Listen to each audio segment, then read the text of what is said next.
வணக்கம். என் பேர் முத்துமாரியப்பன், தூத்துக்குடி மாவட்டம் கீழேரால். இந்த ஃபீல்டில் 10-20 வருஷமாக இருக்கேன். மற்ற வண்டியை கம்பேர் பண்ணும்போது இதில் டீசல் மைலேஜ் அது சொல்ல வேண்டியதே இல்லை. ஜேசிபி ஆவரேஜ் பார்த்தீங்கன்னா அது இப்போ ஒரு 10 மணி நேரம் ஓட்டணும்னா 4000லேருந்து 4500 வரைக்கும் அடிக்கும். புல்லில் 3000 ரூபாய்க்கு போட்டாலே போதும். அதிலே நமக்கு எவ்வளோ சேவிங் இருக்குன்னு தெரியும் உங்களுக்கு. ஜேசிபின்னு பார்த்தீங்கன்னா இப்போ சாதாரணமாக நம்ம 1400 குறைஞ்சி கிடையாது.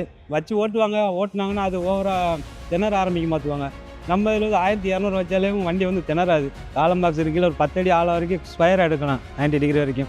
அதே இது ஜேசிபி வச்சு எடுத்தீங்க அப்படின்னா ஆளை வச்சு தான் கண்டிப்பாக சைஸ் பண்ணணும். ரெண்டாவது இப்போ கன்ஸ்ட்ரக்ஷன் ஒர்க்குக்காரங்க போகாமல் ஃபுல் மிஷினை கொண்டு வாங்க அப்படின்னு சொல்கிற அளவுக்கு வந்துருச்சு. ஏன்னா இது ஆள் கூலி அவங்களுக்கு மிச்சமாகுது. மிஷின்ஸ்ன்னு பார்த்தீங்கன்னா இப்போ ஜேசிபி, எஸ்கார்ட்ஸு, மற்ற கேட் எல்லா வண்டியுமே ஓட்டியிருக்கு. ஆனால் இது எல்லாத்தையும் விட இப்போதைக்கு பெர்ஃபார்மன்ஸ்னு பார்த்தீங்கன்னா புல் நல்லா தரமாக இருக்குது. இப்போ நான் இன்னும் அடுத்த ஒரு மிஷின் எடுத்தாலும் இதே புல் மிஷின் தான் எடுக்க போகிறேன். அதேமாதிரி என்னோடய ஃப்ரெண்ட்ஸ் யாராவது கேட்டாங்களோ அவங்களுக்கு இதை தான் ரெஃபர் பண்ண போகிறேன்.